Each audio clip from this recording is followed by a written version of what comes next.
हरे कृष्णा दोस्तों। चलिए दोस्तों, आज की इस वीडियो में जानेंगे माघ महीने के शुक्ल पक्ष की एकादशी जया एकादशी। जया एकादशी का व्रत हमें कब रखनी है, एकादशी तिथि कब से प्रारंभ हो रहा है, कब समाप्त हो रही है, पारण का शुभ मुहूर्त क्या है और दशमी से लेकर द्वादशी तक के बीच के संपूर्ण नियम विधि जानेंगे। और पहली बार एकादशी का व्रत उठाएं या ना उठाएं, आप लोगों का हमेशा यही प्रश्न रहता है, तो हर चीज़ आपके साथ शेयर करूंगी। ध्यान से सभी बातें आप लोग समझ लीजिएगा। तो चलिए वीडियो को शुरू करते हैं। इससे पहले दोस्तों, अगर आपको मेरा वीडियो पसंद आता है तो चैनल को सब्सक्राइब और लाइक ज़रूर करिएगा, बेल आइकन प्रेस ज़रूर दबाइएगा ताकि मेरी नई वीडियो के नोटिफिकेशन आप सभी के पास सबसे पहले जाए। कमेंट में ओम नमो भगवते वासुदेवाय जरूर लिखिएगा और लाइक तो ज़रूर करिएगा। आपकी एक लाइक से हमें बहुत खुशी मिलती है। तो चलिए वीडियो शुरू करते हैं और सभी महत्वपूर्ण बातें जान लेते हैं। तो सबसे पहले दोस्तों आपको बता दूं, माघ महीने के शुक्ल पक्ष की जया एकादशी, जो कि शुक्ल पक्ष की एकादशी अधिकतर लोग करते हैं, जो जया एकादशी का व्रत हमें रखनी है। 8 फरवरी को दिन है शनिवार। शनिवार के दिन हमें व्रत रखनी है, तो उसके एक दिन पहले दशमी तिथि के नियमों का पालन करेंगे। शुक्रवार के दिन दशमी तिथि के नियमों का पालन करना है। बाल भी इसी दिन धो लेनी है और शुद्ध हो जाना है। और शनिवार को हमें एकादशी का व्रत रखनी है। दशमी के दिन शुद्ध और सात्विक खाना खाना है, जैसे लहसुन प्याज नहीं खाना है, मसूर की दाल, बैगन, मूली आदि सब चीज़ें नहीं खानी है।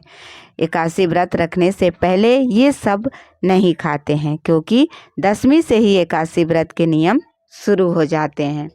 तो दशमी से ही हमें एकादशी व्रत के पालन करने चाहिए। और पहली बार आप ये व्रत मत उठाइएगा, क्योंकि हर एकादशी से हमें व्रत नहीं उठाना चाहिए।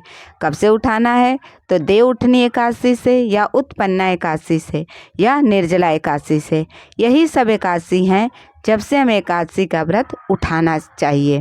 और एक बात, मासिक धर्म में अगर हमें एकादशी का व्रत कैसे करना है, तो देखिए, मासिक धर्म में आप केवल व्रत रख सकती हैं, पूजा पाठ नहीं करना है। घर के किसी भी सदस्य से आप पूजा पाठ करवा सकती हैं, बाकी आप केवल व्रत रखकर भगवान का नाम जप कर सकते हैं।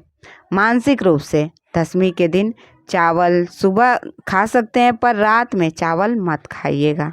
दशमी के दिन लहसुन प्याज दिन में भी नहीं खाना चाहिए, सुबह से ही, क्योंकि दशमी के दिन शुद्ध होना चाहिए। क्योंकि उस दिन आप बाल धो के स्नान कर लेते हैं, तब बाल धो के स्नान करने के बाद से हमें लहसुन प्याज का सेवन नहीं करनी चाहिए। तो 8 फरवरी को दिन शनिवार को व्रत रखनी है। 7 फरवरी शुक्रवार के दिन हमें दशमी तिथि के नियमों का पालन करने हैं। 8 फरवरी को व्रत रहेंगे, तो आप चाहें तो नदी सरोवर में भी जा सकते हैं। नहीं जा रहे हैं तो घर में गंगा जल मिश्रित जल से स्नान कर लें। माघ स्नान तो हो ही रहा है, तो आप चाहें तो तिल डालकर, गंगा जल डालकर स्नान कर सकते हैं। लेकिन अगर आप पीरियड से हैं तो उस समय गंगा जल और तिल ना डालें। उस दिन व्रत रहेंगे तो सूर्य देव को जल जरूर दें। उसके बाद विष्णु भगवान को विधि विधान से पूजा करेंगे। शनिवार का दिन है, तो आप चाहें तो पीपल की वृक्ष की भी पूजा कर सकते हैं, धूप दीप जला सकते हैं। विष्णु भगवान को पीला आसन देना चाहिए और पीले फूल अर्पित करने चाहिए। पीले चीज़ों का भोग भी लगाना चाहिए और अनाज का भोग नहीं लगाना चाहिए। फल, सूखा फल, जो भी आपके घर में फल है, सूखा फल है, मिश्री है, किशमिश है, ये सब चीज़ें लगानी चाहिए। और एक बात, एकादशी व्रत ये निर्जला नहीं है, एकादशी व्रत फलाहारी है। एक ही निर्जला व्रत आता है जो मई जून के महीने में आता है, वही नहीं, तो ये सब फलाहारी होता है। इसमें नमक का सेवन लेकिन नहीं करना होता है।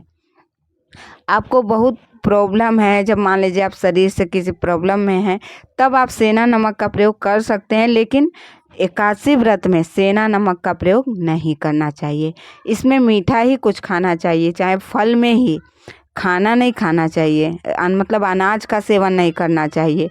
फल में आप कुछ भी खा सकते हैं। उसके बाद हम भगवान विष्णु की पूजा करेंगे। फिर हमें एकादशी और द्वादशी पर सोना नहीं है, इस बात का भी आपको ध्यान रखना है। एकादशी एक ऐसा व्रत होता है जिसमें दिन में सोना वर्जित माना जाता है। चाहिए तो 3 दिन का ये व्रत होता है। इसमें रात को जागरण भी किया जाता है। अगर आपसे हो पाता है तो ठीक है, नहीं हो पाता है तो कोई प्रॉब्लम नहीं, लेकिन दिन में नहीं सोना चाहिए। रात को आप सो सकते हैं। हो सके तो भूमि शयन करना चाहिए। अगर आपको रात में कोशिश करना चाहिए कि अगर भूमि पे आप ना सो पाएँ तो किसी लकड़ी के चीज़ों पे सोना चाहिए, मतलब कि गद्दे का प्रयोग नहीं करना चाहिए। पतला चादर बिस्तर हो उस पे प्रयोग करना चाहिए। रुई वाला चीज़ों का प्रयोग नहीं करना चाहिए। देखिए दोस्तों, एकादशी व्रत कठिन नहीं है। इसके जो नियम होते हैं ना वो कठिन होते हैं। इसके नियमों का पालन करना कठिन होता है। अगर आपसे इसके नियमों का पालन हो पाता है तो आप ज़रूर करें। देखिए, एकादशी एक ऐसा व्रत है कि वही लोग कर पाते हैं जो इसके नियमों का पालन कर सकें। तो इस एकादशी कहते हैं, एकादशी व्रत कठिन नहीं, इसके नियम कठिन होते हैं। और एक बात, एकादशी पर तुलसी पत्र नहीं तोड़नी चाहिए। 10वीं के दिन ही आपको तुलसी पत्र तोड़ के रख लेनी चाहिए। एकादशी पर तुलसी में जल भी नहीं देनी चाहिए। बाकी आप पूजा कर सकते हैं, धूप दीप जलाएं, प्रसाद चढ़ाएं, पर तुलसी मैया को छूना नहीं चाहिए। तुलसी मैया को जल नहीं देना चाहिए। बाकी आप जो भी पूजा करें, सुबह करें शाम करें, धूप दीप तो सुबह शाम दोनों टाइम जलाना चाहिए, लेकिन जल नहीं देना चाहिए। देखिए, जो व्रत रख रहे हैं उन्हें भी और जो नहीं रखते हैं वो भी उस दिन तुलसी में जल नहीं देंगे। तुलसी जी भी उस दिन व्रत रखती हैं, इस बात का आपको ध्यान रखिएगा। अगर मान लीजिए आप गलती से तुलसी मैया में जल चढ़ा दे रहे हैं एकादशी के दिन तो कोई प्रॉब्लम नहीं है, लेकिन आपको माफ़ी मांग लेनी चाहिए। उसके बाद दिन भर भगवान का नाम जाप करेंगे। जितना हो सके आप भगवान का नाम लेंगे पूरा दिन। रात में भगवान को धूप दीप जलाकर आरती करेंगे, भोग चढ़ाएंगे। एकादशी पर सुबह पूजा के बाद एकादशी व्रत की कथा जरूर सुनेंगे। सुबह में जिस दिन 8 फरवरी को हम व्रत रहेंगे तो पूजा पाठ कर लेंगे, उसके बाद एकादशी व्रत का कथा जरूर सुनना चाहिए। और एकादशी पर किसी का अपमान ना करें, जीव जंतु को ना मारे, किसी की बुराई ना करें, किसी की निंदा ना करें, किसी का बुरा ना सोचें, किसी भी प्रकार का पाप ना हो। ब्रह्मचर्य का पालन पूरे रूप से करना चाहिए। इस बात का भी आपको ध्यान रखना चाहिए। अगले दिन द्वादशी पर पारण करेंगे तो देखिए, अगले दिन द्वादशी पर भी स्नान ध्यान करके साफ वस्त्र धारण करना चाहिए। फिर भगवान विष्णु की पूजा करनी चाहिए, सूर्यदेव को अर्घ देनी चाहिए, फिर शुभ मुहूर्त के में ही पारण करने चाहिए। इस बात को देखिए, अगर एकादशी का व्रत रखे हैं तो शुभ मुहूर्त में ही पारण करने चाहिए, तभी संपूर्ण फल प्राप्त होते हैं। पहले दान देने, पूजा पाठ करने के बाद आप दान दें। जो भी आप एकादशी का व्रत का मतलब क्या होता है कि जिस दिन आप एक दिन का अनाज बचाए हैं उसी को हम दान करते हैं, तो उसी का पूरे फल हमें आगे चल के मिलता है। तो एकादशी पे दान देना बहुत मायने रखता है। तो अगर आपके यहाँ कोई ब्राह्मण है तो उसे भोजन कराएं, किसी ब्राह्मणी हैं तो दोनों को भोजन कराएं। अगर वो भी नहीं हो पाता है तो पैसे का भी दान कर सकते हैं। वो भी नहीं हो पाता है तो दान की सामग्री निकाल लें। चावल का दान ना करें, आटा का दान करें, निकाल के रख लें। एक दिन बाद भी किसी ब्राह्मण को भिजवा सकते हैं, लेकिन दान ज़रूर करना चाहिए। उसके बाद आप अपने मुख में तुलसी पत्र और गंगा जल थोड़ा डाल लें।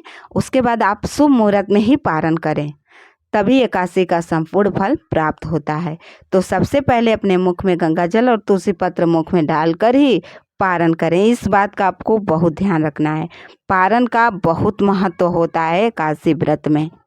तो उम्मीद करती हूँ कि आपको ये जानकारी अच्छी लगी होगी। तो चैनल को लाइक और सब्सक्राइब जरूर करिएगा। कमेंट में ओम नमो भगवते वासुदेवाय जरूर लिखिएगा। मिलते हैं अगले वीडियो में एक नई जानकारी के साथ। जय श्री कृष्णा।